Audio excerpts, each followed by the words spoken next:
Hello, everybody, and welcome.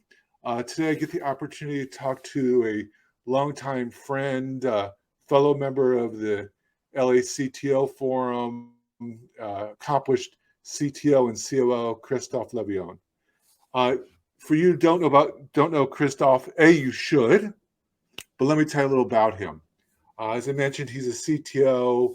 He has lots of experience in lots of different companies in product development, engineering, operations. He's had leadership roles, both CTO and COO at companies like Episource. He's a founder of Innovexis.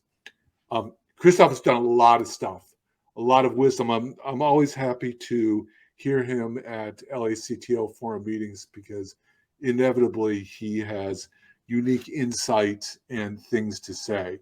He's had a lot of recognition, including the Anwar Award from the French Academy of Innovation. He has Bachelor of Science and a Master of Computer Science degrees, and just a generally smart guy. So we get to talk with him today and hear more of his wisdom. David, so good talking to you again. Good talking to you again, my friend. Good talking to you again. So the genesis of this call or this talk was something that you said in a recent meeting we were both in. And we were talking about hiring offshore teams. And you had a unique perspective about hiring people offshore. And it was about teams as opposed to people. So let's start off by talking about that. Let's talk about what's your perspective and how you think about offshore. Like it, don't like it. How do you hire? And what success that brings? All right. So a lot of people think about offshore as a cheap way to get access to some talent, and they kind of budgeted the work because that's what they do. They hire with no purpose. What my experience has been is very different. I look at the world as an opportunity to apply the old good Conway's law, like globally, like Conway, like design your team the way you want the systems to be designed. So if you do any modern development and you think in components and systems in the cloud, like you can think about your teams the same way. And if you think about orchestrating a diverse set of teams with clear responsibilities, the location doesn't matter as much as the structure of all those teams. And if you're in a good sized company that has a good growth, like hiring one person at a time is just extremely painful. It's very slow, and tends to drive you away actually from this concept of Conway, where you're gonna have a new component, a new system, a new team. So for me, it's about mirroring the intent of the things you want to build and act really fast to get in that position, because entropy and gravity, if you hire one person at a time, will prevent you from getting the teams that you envision. So you're going to make a pretty diagram of how your system you would like it to be. And you're going to start to hire, and your team will look like nothing in your system. Your system will never end up the way you want it to be. So if you believe in Conway, then you have to hire full teams very fast, or you have to hire teams very fast. And for me, the fastest way is to bring a whole team, 5, 6, 7 people, not bigger, in one shot, give them a pivot the system and repeat. So how do you hire a whole team as opposed to hiring individuals? How do you think about that? Yeah, so now you have to think about the geographies. Ideally, the first thing that will come often, people say, what about time zones? It's important. It's not very important. Like a time zone is an artifact of likely having a poorly designed system. It requires very strong day-to-day interactions between people. So if you have the ability to really orchestrate the system you want properly, a time zone in most cases is not going to matter much if you can have good teams around the world. The same talent, you can hire in the United States, in South America, in Southeast Asia, in Europe, wherever that is. You need to have the same caliber of talent the same expertise, and full team that can be autonomous. Product design engineers, make them fairly small, like 3 to 7. 5 is a good number. So if you have that, then you need to find a number of partners. And you have plenty of partners that are not so good, and you have plenty of partners that are very good that can deliver teams that will mimic your culture.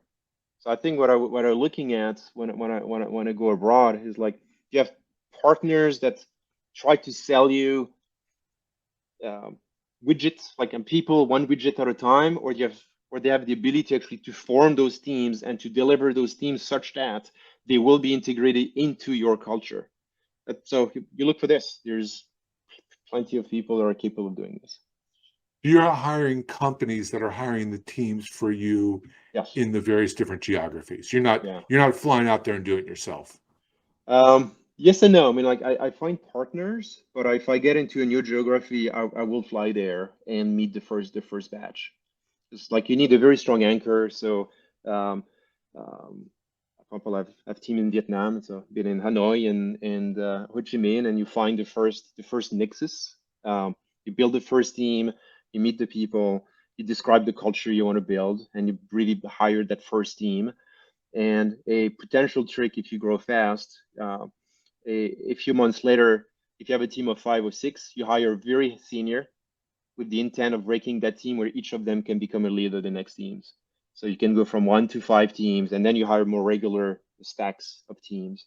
So flying there is definitely valuable if you intend in growing a geography beyond like a handful of people. So I would argue you have an abstraction problem or abstraction issue you have to solve because you're then, yes, you're hiring the team, but you're hiring the people that are hiring the team. And so you need to be able to evaluate them. You talked about some of the attributes that you look for or the ones that you avoid. Can you step us through thinking about how do you find the right partner and how do you interview them? What do you look for? Yeah, you don't interview the partner. You describe the type of team leads that you're looking for. You interview them. And once you find the right leads, then you go back to the business and say, okay, now I want to build teams around that. Here's the conditions for building those teams. Like you have to drive that. You don't let the partner drive how you work. Like, and every company has their own philosophy of how to build good teams. But like, if you have a good philosophy for US, just replicate the exact same thing and find a partner that will let you do that. What are there attributes for that partner that you look for before you engage with them to know that their recruiting is going to be effective, their filtering is effective? I understand that you're setting like, here's the kind of people we want to hire, but how do you evaluate those partners to see if they're going to be good partners for you? The way I think about it is very simple. You have a quick conversation and you test. Like pa paper conversation and PowerPoints, they don't cut it. So like I've probably tried 50 in the last 20 years, Huh? and Got it. there's Okay. five and there's 5 left that are really good. Like it's the same way as how do you hire you want to hire a director in engineering in Chicago. What do? Well, you interview them and you make a decision and you hope to be right. And you do all kind of testing and sometimes you're right, sometimes you're wrong. Uh, like you just you have to put some effort at the beginning and understand it may not work, but uh, I don't think there's more to do than just hiring a good, like maybe hire the equivalent of a director or manager of engineering and do that work properly. And if you hire in the United States, you would count on that director to build a team. Well, if you hire in another place, you can count on them if you've done the diligence, and you'll be right sometimes. Sometimes you'll be wrong. Got it. Okay. And are there any when you're putting together the relationship with that partner, are there any things you think about differently than you would do for a recruiter here in the States? Are there any other T's and C's No, that you would think about? no, it's really like I'm trying as much as possible to set them as a PO entity as much as possible, where it's mostly about payroll and recruiting. Um, I'm interested if we have maybe some local training capabilities, but I give the same. no matter where you work, no matter if you work directly on W-2, 1099, PEO, contractor, like I expect my company to treat everybody the same and to give the same coaching, training, everything the same. So like once we have access to their first talent, and you just replicate the same way. Like I don't think there's much difference. Now some companies don't like that. They want to control their people, right? And it works for some. It may work for some projects if you just send requirements on one side and expect software to come the other. But if you want a team, a real team, you have to control all of that yourself. So let me see if I'm mapping to what you're saying is make the outsourced partners thin a layer of veneer as possible once the hiring happens, and then they're just people that work for you. They just happen to be in Vietnam or Thailand or Right. Brazil. With the caveat that you have local regulations and laws and all of this like that you need the partner you need because even if you were to hire yourself, if you were to build your own company there, you would have someone that has all that expertise to deal with everything, legal HR matter, and it varies quite a lot, right? Like there's requirements around the world that are very different. So you need a partner for that is ahead of change, and the world is changing left and right. If you have people around, you can see not only salaries are moving, but just everything's changing around the world. So you need partners to help you navigate through that. If you were to do that directly, you'd have the same issue. Are there any countries that you prefer or don't prefer? I know India's got employees need to give 60 days 90 notice days to their now. Yeah, it's 90. 90 Yeah, now. okay, Yeah. yeah, before they leave their company, which means they get a job somewhere else, and then they are really on the market. So sometimes it's hard to hire in India. Are there certain countries that are you find in some way better or worse as far as well, just any attributes? Yeah, I haven't done all of them, but like the ones that today work pretty well for me are all the countries in Latin America. You're obviously in the same time zone. And again, like it's not only about cost, it's about finding people that for which you have a chance to build and retain a lot longer. I think that's the competition in the world is to retain talent, not to acquire talent. Um, Yeah. so Latin America, all of it. Southeast Asia, Vietnam in particular, but the Philippines is also pretty useful right now. India is great, but it's great talent, but it's very difficult. The 90 days is a killer in the process. Yeah, I like South America too, just because of the time zones. And there's a lot of great talent in Brazil and Argentina, particularly. So that's what I found. Uh, Yeah. Mhm. but that means also because of time zones, are you picking? Let's go from hiring to what kind of projects you're giving them, what kind of things they're responsible. Are you choosing what go back to Conway's law. Here's the thing you're responsible team in country X. Are you picking uh what areas responsibility based on time zones, on culture, on No, language? no. What Yeah, strategy for me is pretty simple. Try to go um, the further possible for the United States, assuming your roadmap is fairly stable, such that you don't need too frequent of synchronous conversations. That's the driver. So again, I would never separate by functions. QA in one place, engineers in the other. That's a disaster. So full teams. So anything that is stable. So it's not front end back end necessarily. It could be and stable. I don't mean like from a system perspective. I think from a roadmap. Like the flip side, you, you try to do an MVP. Your customers are in the US, and you don't have a long roadmap. You're changing your opinions a lot. You do a lot of uh, customer meetings and design sprints, and you like that. I would do as close as possible as the customer. So if the customers are in Europe, build a team in Europe. If your customers are in US, build in US. If you have customers around the world, maybe build a few teams around the world. So that's I would look more about what needs to stay versus everything else should move around. okay, got it. And product is in these teams. Oh yeah, for sure. Yeah. Yeah. That's by the way, for what it's worth, that's what I feel too. Okay. Let's talk about the other side. Let's go from hiring to what we're seeing a lot trend now is layoffs. Uh, let's just talk about Elon for a moment, and then we'll go Twitter, general layoffs that are happening. Yes, Twitter. Um, Twitter. so he walked in and said, "We're way overstaffed. I'm going to fire 80% of the company," and then he did. There's an argument which is, "Oh my God, he's completely crazy." There's an argument is he's right. There's an argument he's wrong, but we haven't seen the effect, significant downtime of Twitter. We've seen some because there's latency.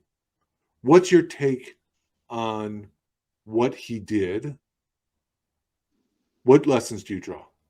All right. It could be all of the above at the same time, but listen, Yes. I don't I don't work there, so I can't comment on the specific though. I have maybe some ideas. It's likely a piece of it is cost. He got Twitter and wants to cut costs, but I don't think it's the driver.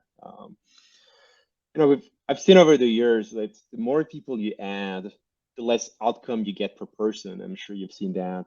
Most people have seen it, and what's happening in most cases is you have different dynamics at play. The two that I can think of are a very powerful negative dynamic. Is the first one is the functional division. So people start more and more to be divided by their expertise and then sub expertise, and so making any simple little thing becomes a complicated problem of coordination, and that just slows down significantly. At the same time, you also have a layering that is happening, removing people that used to be very close to their end users, their customers, to the value. They get further and further away from the outcome. So the chance for having work to be busy work that doesn't have value just explodes. So companies usually they try to fix this with project managers, which makes things worse, and adding even more people because if it's too slow, you need to add more people, and it amplifies even more the problem. Like it's the natural entropy, I guess, like gravity. It's hard to ignore the weight of all those people. So uh, I think what it so I, and the way companies I think can fight that is two ways. You have to work on what matters the most, and likely most companies have a lot of work that does not matter. It matters to somebody, but it doesn't matter to the organization. So you could try to figure out what matters the most. But you have too many people to figure it out because everyone will think their thing is important. So if you really want to know what matters, well, you cut deep in ways hopefully it doesn't kill you. And what matters will be very, very visible, and it will get done really fast. I mean, I'm a Twitter user. I see it up 24/7. I even feel my feed is slightly better right now. Maybe it's just a placebo effect, but it's hard to disagree on the outcome. So, yeah, I think uh, it doesn't shock me. So you don't think that there's latency that we're going to see something break, or actually maybe your argument is you don't know yet. Maybe that was what your argument up in the beginning. But let me say what you said back in a couple of sentences, and you tell me if I got it right or wrong.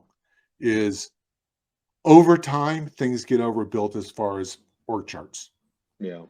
and there's not an obvious way to clean that up besides making arbitrary cuts, see where the bleeding is, stop the bleeding, reorganize, and the things that people will tend to scream more about the things that matter.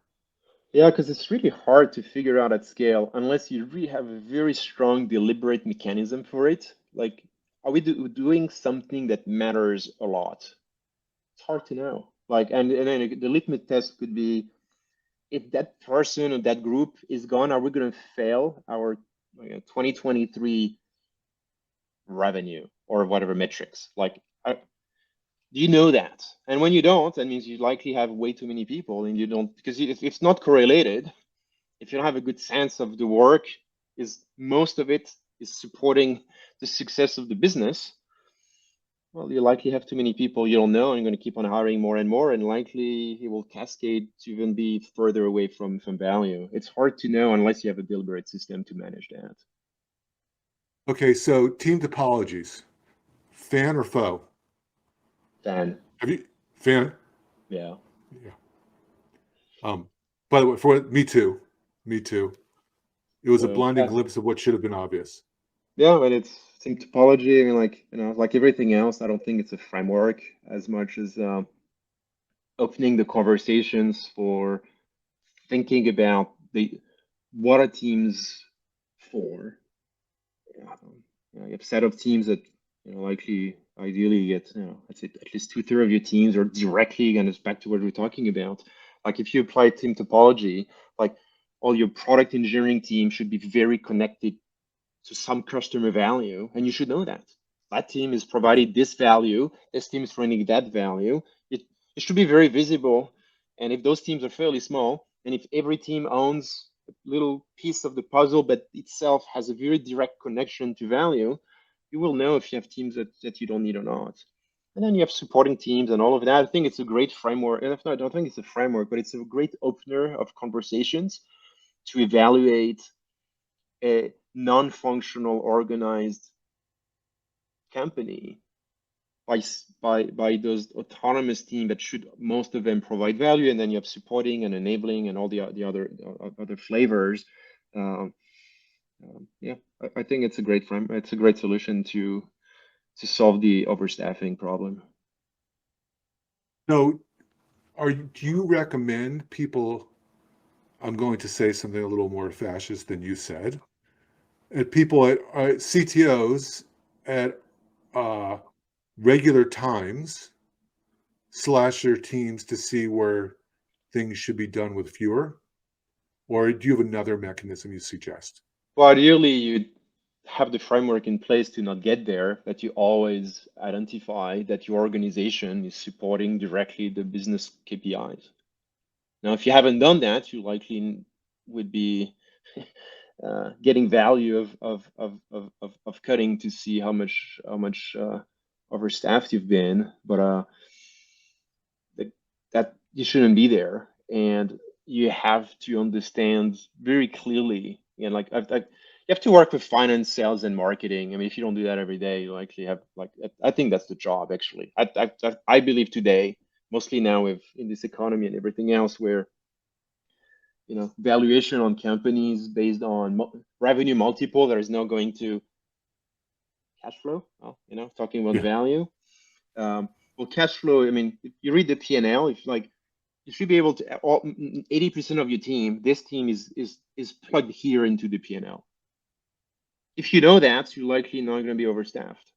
But if you can't align the team, again, all the product engineering team, 80% directly to align in the P&L directly, not through 5 indirections, you likely have too many people. I What think about that's the job platform of a teams? CTO. Yeah, but so platform Yeah. teams are very important. But I put a caveat to this. Like, I think about a platform team as a team that is demonstrating, accelerating other teams, not mandating that you must use my technology for the sake of it. Their KPI should be explicit. Because you exist, other teams go faster, and you and platform team need to demonstrate that. Because if you can't demonstrate, you're likely then slowing other teams down because now they need to integrate into you, which means you're not autonomous anymore. That's a great bit of wisdom about measuring platform teams. I Your think it's the only job. thing a platform team does. You should measure, you should demonstrate, you make other teams faster. And if you can do that, you're not a platform team, you're a bottleneck to everybody else. Yeah, I completely agree. I completely agree. Um, what do you suggest for CTOs that have to do layoffs? That they either choose to or they have to because the macroeconomic effects, about communicating with their team and explaining what's happening, why it's happening. My experience is that when you do a layoff, you lay off N people, you always lose N plus M. There's people that go and flee that are scared, and they may not be the ones that you wanted to lose. So how do you decrease in that equation M? Yeah. I don't have a great, maybe, methods for the M, but for the approach, I think you have to be very honest. Like, people are smart. Like I would go and I would go something like this. Like, we're not making our numbers. Again, and that should be very clear because if you are organized, you would know that. But we're not making our numbers. We're cutting deep. We're reorganizing teams where every team, 80% of the product engineering team, will be aligned to numbers. We're gonna cut the work that doesn't matter. So the one thing the worst for me is when I hear we're gonna do more with less. I hear we're going to burn down people to the ground and lose even more people. So instead of doing more with less, I would say we're going to do less with less people. We're going to work on things that matter more. We're going to bring more value, and we're going to ensure that every single person in every single team has a very clear understanding of how their work is either directly interacting with business value, or if in a platform team, directly help others in ways when you go home at the end of the week, be very proud of the value that you brought to the company. That's the message I would say. Yeah, you'll lose a few more. Deal with it. Hire your new team that's needed, Yeah. as we discussed. But if you're very clear with like why you're doing it, and if you have a path to get people as much as possible in a way where the work they're going to do will be meaningful, you're not going to lose a lot of people. So it's about outcome versus output when you do that cut, and how to explain that. Yeah, absolutely. So one last question for you. What do you know now that 12 months ago, if I had told you were to be true, would have surprised you? Oh, ChatGPT. It's not the topic, but yeah, ChatGPT. Before it just came out, right? Um, yeah, I think it's to me it's as big as when I remember the internet in '97. Like, and I know there's a lot of people saying it's amazing, and a lot of people say it's just a little trick. When you really play with it and really go, we've done some exercise in my company to go through all the things we do and where you can get value. It's a big list. Yeah. It's a I, very I big got to list. tell you, I love what Microsoft is doing to embed it in the other products. I think there's a big innovator's dilemma problem here. I think, Google's going to try to do the same thing, but those are just the beginning integrations, and it's going to change markets significantly, even if it's only 80% right. Yeah, because a That's lot of the workflows in organizations is about taking some data, doing some processing, and a lot of it is not only about the math of it. It's actually like how many companies have ETL teams, and it's not about like it's not only about I get an Excel file and I put it into a Snowflake or something. Like most companies now look at data as the treasure, and likely 99% of all the information is unstructured today. Right, so it's a huge stepping stone to dig gold in every single company. It's yeah. So for me, that's the big surprise. Well, thank you, my friend. Once again, I've enjoyed our time together. What's the best, if someone has questions for you, what's the best way for them to reach out to you? Oh, LinkedIn. Okay. Well, then we'll reach out to you at LinkedIn. You'll find Christophe there. And as I said in the beginning, he's a great mind in our field. And so if you have questions, you should definitely hit him up there. Well, thank you, Christophe. David, thank you for the invite. Have a good day. Yeah, you too.